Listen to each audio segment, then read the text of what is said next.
Hi everybody, welcome back. I just wanted to give a quick update since I'm 2 weeks into radiation now.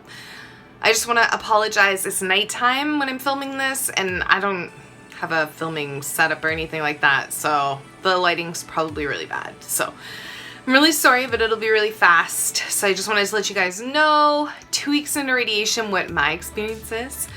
Just remember that everybody is different, so that if you're going through this and your experience isn't the same as mine, that's completely normal.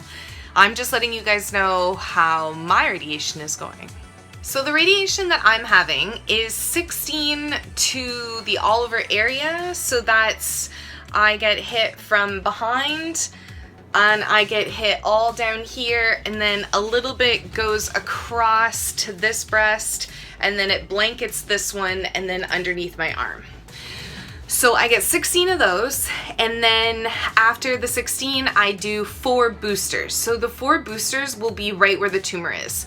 So my tumor specifically was right on this side of my breast. So that's where they'll do targeted radiation right there. So, you know, it could be the difference from going, I think I have 4 or 5 different positions. 1, 2, 3, 4.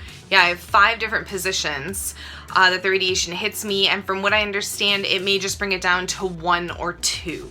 So it'll still be radiation. I'll still have to hold my breath and I'll still have to do the whole kit and caboodle, but it'll just, for those last 4 sessions, it'll be a little bit less breath holding. The reason that I'm doing 20 and not 25, which is pretty standard, so if your protocol is 25 and you had a similar diagnosis to me, that's really normal. My doctor spoke with me and let me know that studies have shown that there wasn't a significant difference in doing a higher dose of radiation over a shorter period of time. So my guess is that if you're doing 25 or 30 even, that possibly your dose is actually a little bit less than what mine is. So mine's just a higher intensity for a lower period of time. I think cosmetically it ends up being the same. So my skin is going to react how it would react at 25 or 30.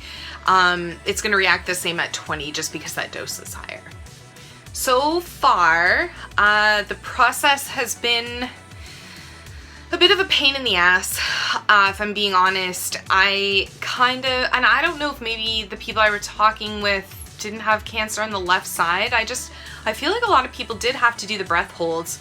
So what I'm finding is that the breath holds have been interesting. And in the sessions when I go, so you get your initial CT where you get lined up and you get your tattoos, which I don't know if you'll be able to see. Well, no, because there's lines all around it, but in the middle of this is a tattoo right there. So I have 4 of those all over my body. Well, all over my body. Around, I have 1 right here, then down just a little bit, and then 2 on my sides. So those are used to line up the radiation machine for my specific body, and so they say like ents and soup, they have the weirdest words. And you have a plan specifically for you, which is all geared on that initial planning session where they had me hold my breath, they gave me the tattoos. The problem with that initial planning session is that I had just come off chemo for months, then I'd had very little time to recover from that, and then I had surgery, and then 4 weeks after surgery, I did a planning session based on lung capacity. Well, my lung capacity every day gets a lot better because I'm healthier every day. I do more every day. So they're finding that my breath holds are too big now. I'm holding too much air in my lungs, which to me is a silly problem because they want you to take a deep breath because that moves your heart over. But their issue is that I'm no longer following my own plan. So my sessions, although the radiation is probably only like 5 to 10 minutes long, I would say, sometimes it takes up to 45 minutes for me to get lined up properly, and that's just constant breath holds. Like one time in one of my appointments, I held my breath over 40 times trying to get lined up. So it's, you know, it's not chemo. It's way better than chemo, but it has its shitty downfalls to it. And for me, since I'm driving so far, because I have an hour and 45 minutes to the hospital, an hour and 45 minutes back, it's a very exhausting process. So sometimes, you know, when they're telling me, breathe, but not that deep, it's very confusing. And I know today I had a bit of a breakdown. I had to apologize after, so they didn't think I was a bitch, but It just gets frustrating when you're not breathing the right way.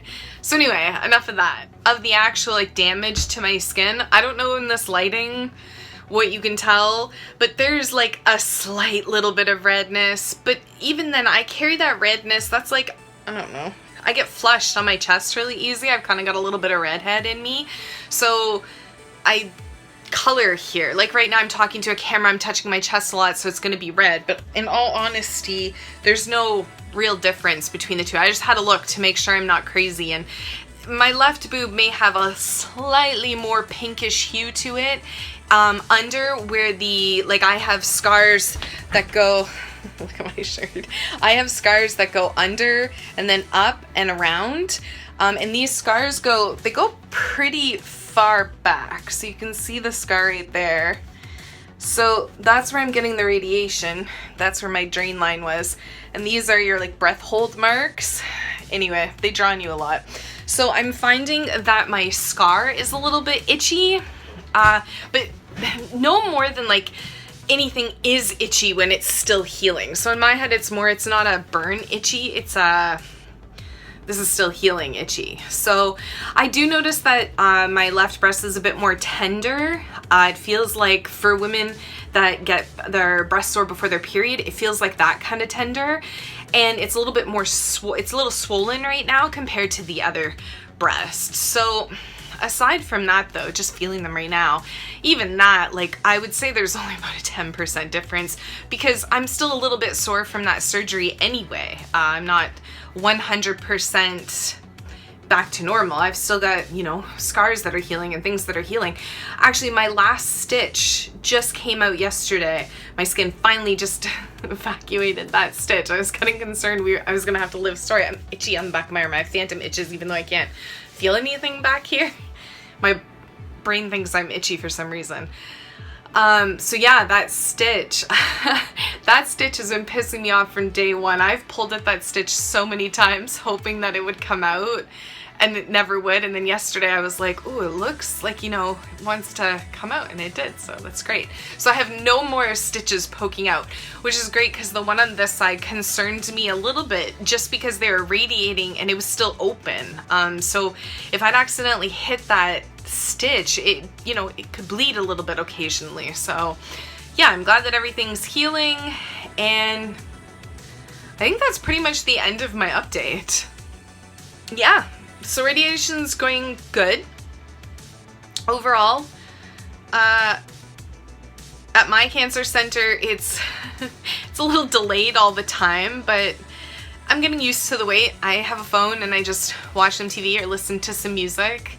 It is what it is, you know, they're busy, and I understand that they're trying to get perfect alignments every single time. Like with radiation, they have to be within millimeters because they don't want to hit anything that doesn't need to be hit. So I understand sometimes there's going to be a wait, and I understand sometimes the machines are going to go down.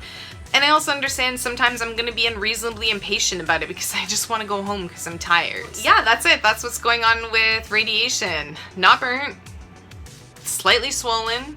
The process is slightly annoying, but overall it's 1,000 times better than chemo and surgery was. So yeah, if I could have just done this the whole time fighting cancer, I mean, it still would have been hard, but my God, it would have been a lot easier, and I wouldn't have lost all my hair, which is growing back delightfully. I tried straightening little pieces of it, and I can't do that yet. It's still too short, but it's getting there, and that makes me happy. So a few more months and I might actually be able to tuck it behind my ear. Can't wait to have a ponytail. But yeah, that's it, guys. So I don't know when I'm gonna make a video next. I wish I was more consistent, but when there's something important to say, maybe at the end of radiation, yeah, I'll let you guys know. But aside from that, like it if you like the video, share it if you think it could help somebody, and leave a comment if you have any questions or you just want to say something nice. Thank you for watching. Bye!